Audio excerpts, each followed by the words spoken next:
Comprendre l'aspect mobile de la meilleure société offshore et comment cet aspect peut apporter énormément d'avantages, c'est le sujet de cette nouvelle vidéo de notre chaîne H Strategist dans laquelle on va parler stratégie, mais surtout mobilité procurée au travers d'un outil, la MSO, la meilleure société offshore. Nous avons déjà fait du contenu dessus, celui-ci vient en complément. Avant de commencer les rappels habituels, pense à nous rejoindre sur Telegram. Nous sommes plus de 3700 pour du contenu exclusif, de l'échange, où tu peux également nous rejoindre sur Discord pour poser tes questions, échanger et avoir encore plus de contenu. C'est entièrement offert et les liens se trouvent dans la description sous la vidéo. En guise d'introduction à cette vidéo, pour que ça soit clair, l'expatriation et le risque de mobilité, c'est ce dont j'ai envie de parler. C'est le sujet que nous allons aborder dans cette vidéo et essayer d'apporter une solution au travers de la stratégie, de l'ingénierie au service de ta mobilité et de concepts que nous développons dans notre programme d'accompagnement Borderless Entrepreneur en version 4. Je rappelle, c'est un programme d'accompagnement aux stratégies et à l'ingénierie entrepreneuriale. Et ici, nous allons parler de mobilité. La semaine dernière, on a parlé d'optimisation de l'expatriation et d'augmenter ses possibilités de pays dans lesquels s'expatrier, même dans des pays où les outils capitalistes, c'est-à-dire des sociétés qui fonctionnent, des sociétés qui sont reconnues, qu'on peut géodiversifier facilement, y compris bancairement, comment on peut utiliser ces outils même dans des pays où cela n'est pas possible. Et on avait pris l'exemple de l'île Maurice, qui ne permet pas d'avoir de société entièrement opérationnelle lorsque vous faites du travail sur Internet. Je te mets le lien en haut à droite et sous la vidéo également, que tu puisses compléter cette vidéo une fois que tu auras fini cette vidéo. Également, en contenu complémentaire, je t'invite à t'inscrire à Expat Strategic Pro. C'est un programme entièrement offert dans lequel on évoque des concepts stratégiques, que ce soit des holdings, que ce soit des concepts de résidence, que ce soit des concepts de centre opérationnel, de centre de loisirs, pour te permettre de dézoomer sur ta situation et mieux comprendre les enjeux d'une expatriation et ce que tu peux faire. N'hésite pas à le rejoindre, c'est entièrement offert. Et également, nous animerons très prochainement un atelier privé en ligne où nous verrons que l'économie d'impôt seule est un levier trop faible pour s'enrichir massivement au travers d'une expatriation. Et on verra des outils stratégiques qui peuvent te permettre, en plus de ton expatriation, de t'enrichir beaucoup plus massivement, mais surtout beaucoup plus rapidement à l'aide de stratégies inédites que nous sommes les seuls à développer sur Internet. Commençons par la partie 1 pour que ça soit bien clair et nous allons parler de saut de mouton. Je n'ai pas trouvé d'autre expression pour l'illustrer et c'est des sauts de mouton qui peuvent te coûter très très cher puisque tu n'as pas pensé à la question de mobilité avant. Et cette question de mobilité, elle est fondamentale, notamment pour certains entrepreneurs. Je pense notamment aux entrepreneurs qui font du Amazon FBA qui ne peuvent pas changer de société tous les 4 matins, comme un infopreneur qui vend des PDF et qui a juste besoin de changer le compte Stripe dans System.io. Là, on va parler de stratégie et c'est très important également de le comprendre parce que lorsque vous expatriez, généralement, c'est plus motivé par un choix émotionnel que rationnel. J'avais fait une vidéo, un vlog il y a très longtemps, il y a 2 ans peut-être, sur le sujet, où j'avais dit, lors d'une expatriation, on retire l'émotion. Et comment cela se traduit concrètement? C'est que les gens vont choisir des pays d'expatriation non pas par rapport à leurs besoins, par rapport à leurs attentes, par rapport à leurs objectifs. Ils vont choisir des pays en suivant le marketing largement répandu sur les réseaux sociaux, tout un marketing qui va occulter volontairement ou involontairement, mais je préfère insister sur le involontairement, certains points. Par exemple, quelqu'un qui va vous dire et vous vendre quelque chose pour s'expatrier en Estonie va mettre les points en Estonie. Et j'avais vu un marketing, dans les points positifs de l'Estonie, c'est que vous aviez les transports gratuits. D'un point de vue entrepreneurial, il y a un peu mieux. Je ne sais pas si vous êtes d'accord, n'hésitez pas à me le mettre dans les commentaires. C'est comme les coachs business qui t'enseignent à monter un business 2 semaines après avoir eux-mêmes monté leur business et leur micro-entreprise. Donc, les personnes qui vont s'expatrier sans faire attention forcément à certains points vont être automatiquement conduits de les quitter et d'aller ailleurs très rapidement. Donc, ils vont partir dans un pays et se rendre compte de la réalité du pays. Et une fois qu'ils l'auront vu, généralement, on est sur des délais relativement courts, entre 1 à 2 ans, 2 ans et demi. Ils vont décider de changer de pays et d'aller ailleurs très rapidement. À titre d'exemple purement pratico-pratique, la semaine dernière, j'ai eu des coachings. J'ai eu une personne qui s'était expatriée au Panama, après s'être expatriée en Thaïlande, qui veut revenir en Europe. Une personne qui s'était expatriée à Maurice pendant 2 ans et demi en famille et qui a décidé de quitter le pays parce qu'elle se rend compte qu'il manque un levier capitaliste à l'île Maurice. J'ai eu des personnes qui se sont expatriées une première fois en Estonie, puis à Dubaï, puis ils sont revenus en Estonie. Donc, on voit une mobilité, on voit un changement de pays et on considère l'expatriation non pas sur une vision long terme, mais pour répondre à une problématique court terme, lorsqu'elle est considérée d'un point de vue uniquement marketing. Quel est le problème dans ce saut de mouton que tu ne vois peut-être pas immédiatement?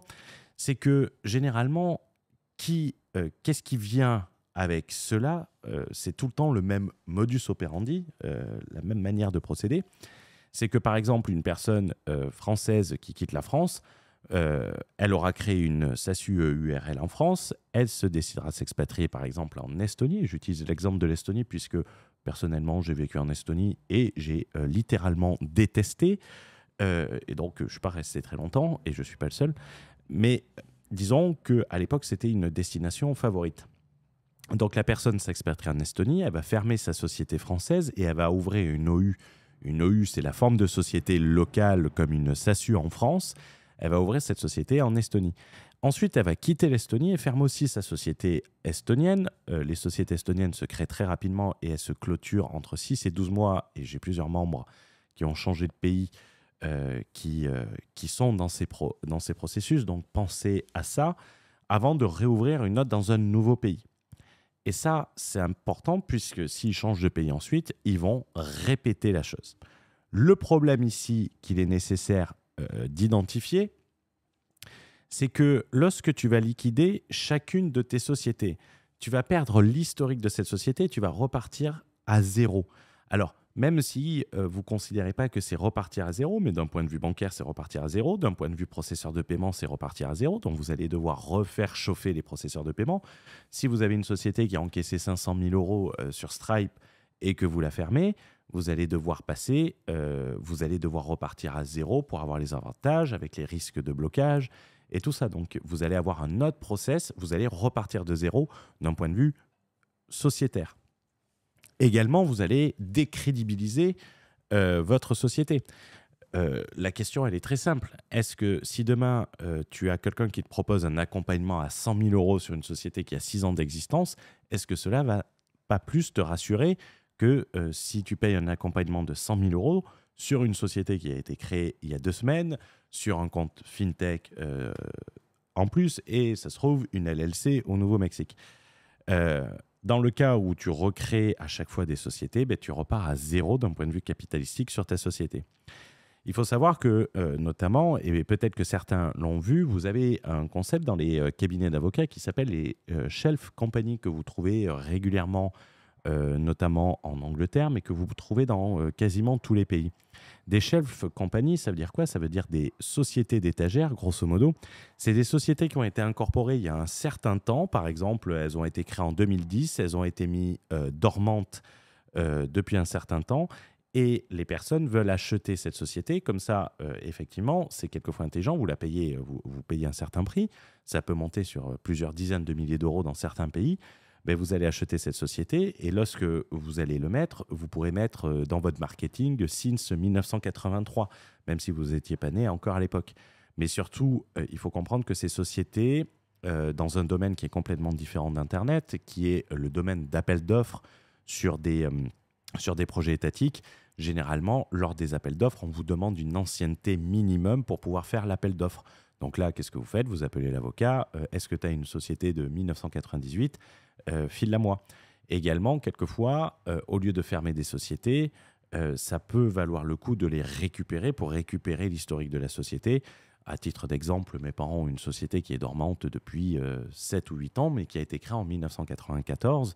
Et moi, j'ai dit à ma mère, et je suis en train de regarder avec le comptable, est-ce que je ne peux pas la récupérer, quitte à changer l'activité, pour essayer de capitaliser sur cette ancienneté. C'est des choses que vous pouvez savoir, c'était une petite anecdote, mais c'est important de la savoir et d'avoir conscience qu'il y a des gens qui payent pour une ancienneté. Également, lorsque vous allez fermer et rouvrir des sociétés, ça va vous attirer une incapacité à lever de la dette avec un historique faible.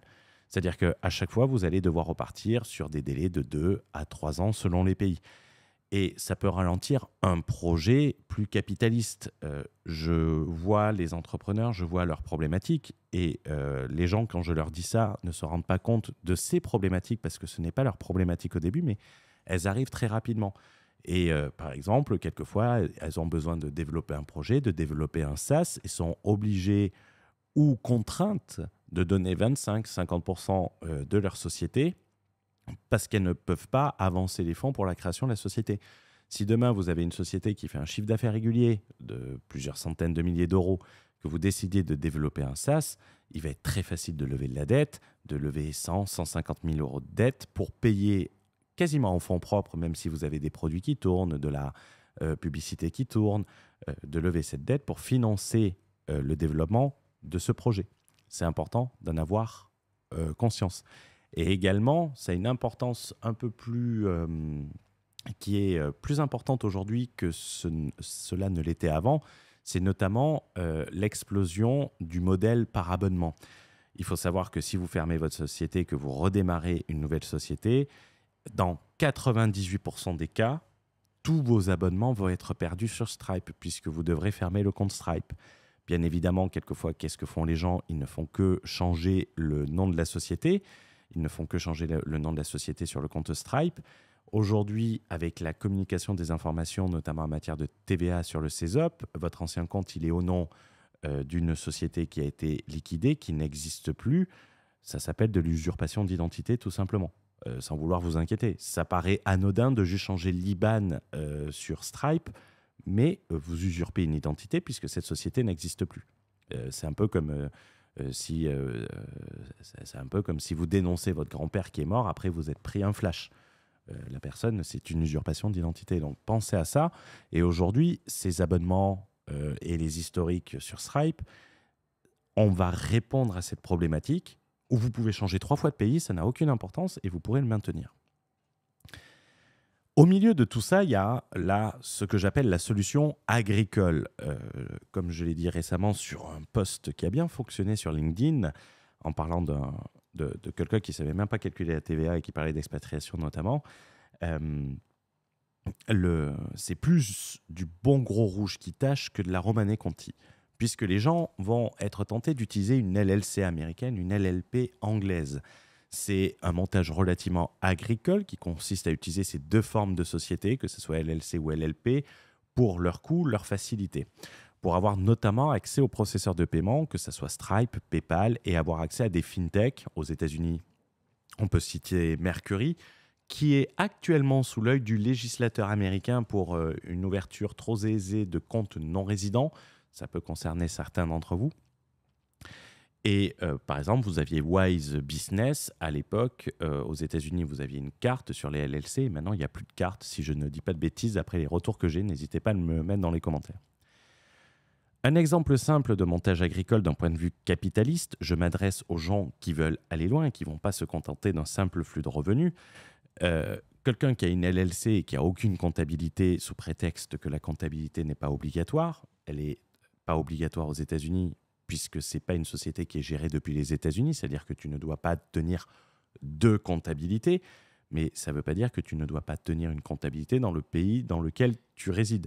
Et quand bien même, je considère que la comptabilité, et je ne te dis pas de la faire, je considère que la comptabilité est un prérequis de l'entrepreneur. Comment tu peux savoir combien tu gagnes? Comment tu peux savoir quelles sont tes marges? Comment tu peux traquer tes résultats?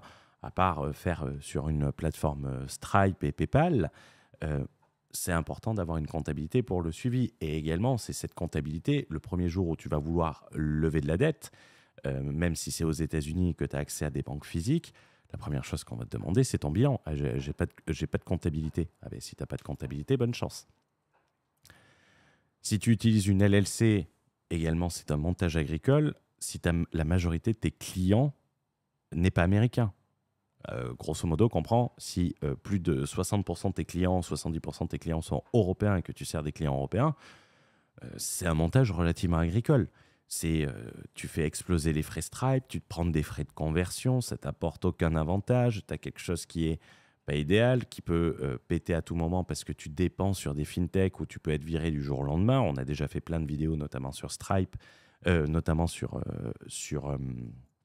veuillez m'excuser, sur Wise et sur les fintechs où c'est très facile d'ouvrir des comptes, mais c'est encore plus facile de te faire virer, même quand tu ne le comprends pas.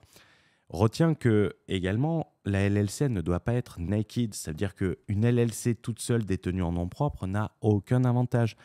Mais une LLC peut être utile, notamment pour servir des clients américains, gérer une marque américaine, gérer des shops américains. Et je dirais même, si tu veux lancer une marque aux États-Unis, une LLC, elle est indispensable. Mais il va falloir passer par certains incorporateurs, il va falloir mettre certaines choses en place, il va falloir avoir un CPA. C'est des choses que je dis depuis longtemps et qu'il commence à être dit également sur Internet auprès d'autres personnes qui proposent ce type de solution. Il faut juste la mettre à double étage, c'est-à-dire la faire détenir par une société et faire en sorte d'avoir des banques physiques aux États-Unis. C'est largement possible, même à distance dans certains cas. J'ai l'exemple d'une personne, on a fait le test, on lui a ouvert un compte bancaire à distance avec une carte bancaire dans une des plus grosses banques américaines sans qu'il ait à se déplacer. Ce n'était pas gratuit, il passait par un prestataire, mais ça a marché, il a reçu sa carte, son compte fonctionne et il est dans une très grosse banque. Donc on peut bancariser également ces sociétés américaines sans avoir à se déplacer. Un déplacement facilitera largement les choses. Elle peut être reliée à une société ordinaire ou une MSO selon ta stratégie d'expatriation, mais ça également, il va falloir passer par certains incorporateurs.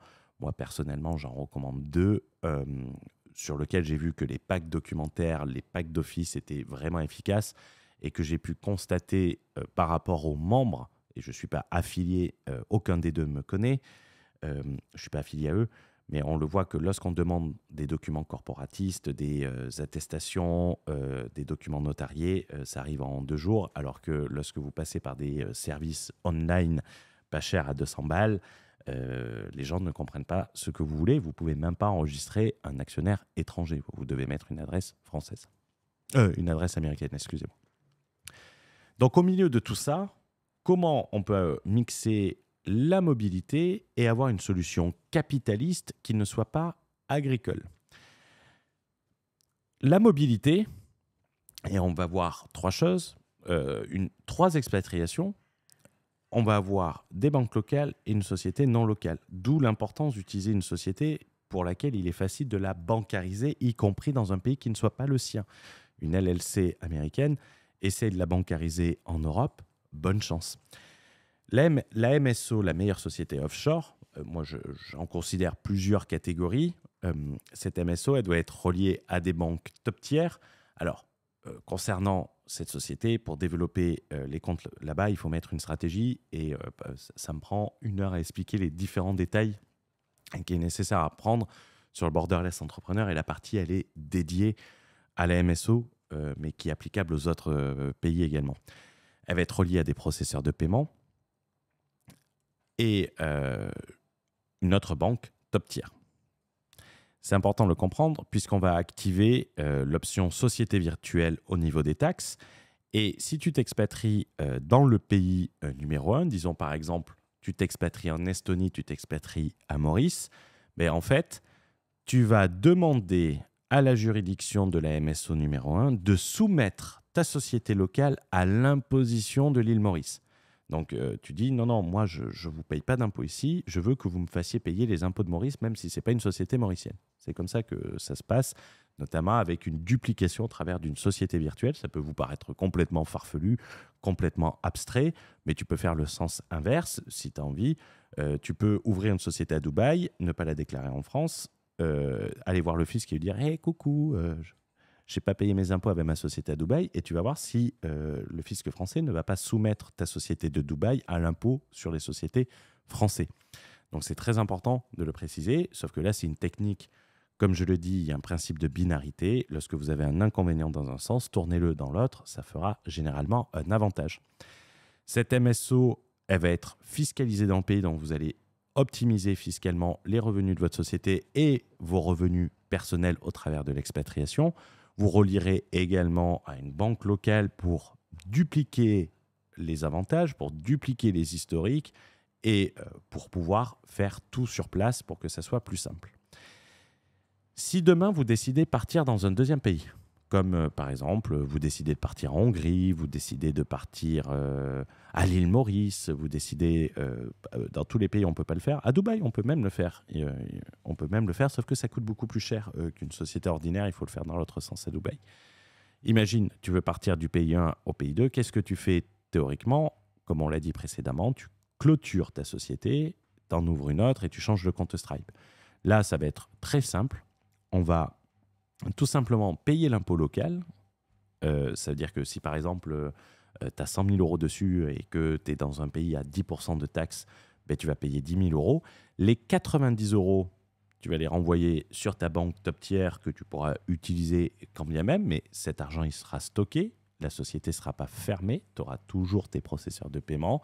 La société sera toujours opérationnelle. Tu liquideras très facilement, ce sera une simple fermeture. Et en fait, tu reproduiras exactement la même étape dans le pays numéro 2. Et tu pourras reproduire exactement la même chose si tu pars dans un pays 3. Et là, d'un point de vue stratégique, tu as tout mis en place. Tu n'es plus coincé dans un pays. Quelquefois, si tu as beaucoup d'abonnements, imagine tu as 200 000 euros en MRR. Tu sais que si tu fermes la société, ben, tu vas perdre peut-être 60-70%. Grâce à ça, si tu l'as prévu en amont, tu peux changer de pays sans changer de société, tout en bénéficiant de la fiscalité locale, tout en bénéficiant d'outils capitalistes, parce que bien évidemment, la MSO 1, on fait en sorte de la mettre pas au Burkina Faso, si tu vois ce que je veux dire. C'est qu'on a étudié toutes les possibilités, on le met dans une place financière de premier rang, où tu vas avoir accès au financement, où tu vas avoir accès au private equity, et si demain tu veux faire un gros projet, tu vas bénéficier de tous les avantages. En cas de changement de pays, c'est ta société virtuelle que tu liquides et ton argent sera stocké dans la MSO 1 sans double taxation. L'argent aura déjà été taxé. Imagine juste pour ton exercice, pour faire concret, et les gens vont me traiter de mytho, tu crées une SASU avec des comptes bancaires français, ta société française elle est soumise à une fiscalité étrangère. Ce n'est pas une société française, je tiens à le préciser avant que les gens sur Internet se disent ah, « je vais faire ça ». Tu pars en Bulgarie, tu vas avoir ta société française, ta SASU qui va être taxée à 10% d'IS et tu n'auras que 5% sur les dividendes, mais sans avoir une société bulgare avec des trucs en cyrillique qui sont impossibles, qui font shady, sans avoir des banques bulgares. Une société en Bulgarie, pour ouvrir un compte bancaire par exemple en Allemagne, pour ouvrir un compte bancaire en Espagne, pour ouvrir même un compte bancaire en France, ça va être difficile. Ce n'est pas le cas de la MSO. Donc, il faut vraiment penser à ça dès le départ. Et je pense notamment aux vendeurs Amazon FBA qui ne peuvent pas forcément changer de société comme de chemise, qui peuvent avoir des problèmes avec des LLC américaines, notamment sur le marché, sur les marketplaces européennes, des blocages puisqu'ils n'ont aucune substance et que Amazon, il n'est pas con. Il se demande qu'est-ce que fait un Européen avec une LLC américaine à vendre sur le marché européen. C'est comme si tu disais, c'est comme si tu avais un pote qui venait te voir et qui disait attends, je vais retirer 100 euros, je vais les changer à la banque contre des dollars. Et dès que je les ai en dollars, je vais reconvertir en euros pour aller au restaurant ce soir. Tu vas le traiter d'abruti, le mec. Mais ça, ils le comprennent. Il n'est de si bonne compagnie qu'il ne se quitte, donc il va être temps pour moi de conclure sur cette vidéo qui va faire quasiment 25 minutes. Retiens que la mobilité pour un entrepreneur ne doit pas se résumer uniquement à un sac à dos et un ordinateur portable et des manœuvres agricoles. Elle doit être pensée, elle doit être réfléchie pour maximiser tes possibilités très facilement. La structure, elle doit être mobile, elle doit être non agricole et elle doit t'apporter le meilleur des avantages. Plus d'efforts et de coûts de fonctionnement, on ne va pas se mentir, mais attention, tu ne vas pas les multiplier par 10, les coûts de fonctionnement. Et si on réfléchit par rapport à tous les avantages que cela va te rapporter, ça sera 1000 fois rentabilisé. Sauf si, bien évidemment, tu factures un RSA par mois. Et on part du principe que les personnes qui s'expatrient sont déjà des personnes qui réalisent en annuel un bénéfice supérieur à 100 000, 150 000 euros de bénéfices et qui ne génèrent pas en dessous. Il vaut mieux qu'ils soient en micro-entreprise en France. Ça ne sert pas à grand-chose. Que tu sois expatrié ou sur un projet d'expatrié, il faut être conscient des possibilités, il faut réfléchir à ta structure puisque c'est ta structure business et les avantages que cette dernière va t'apporter qui va te garantir la liberté. C'est pas quand ta structure business va se casser la gueule et que tu pourras plus encaisser qu'il faudra venir pleurer. Donc pense à faire également le contraire de ce que tout le monde dit sur Internet. C'est un bon outil. J'espère que cette vidéo vous a plu. N'hésitez pas à lâcher un like. N'hésitez pas à vous inscrire à Expat Strategic Pro ou vous inscrire à la conférence où on va parler de stratégies précises que vous pouvez mettre en place facilement avec un plan de route. N'hésitez pas à lâcher un like également. Ça ne vous prend pas beaucoup de temps, mais ça nous aide énormément. Je vous souhaite une excellente journée. Ciao, ciao.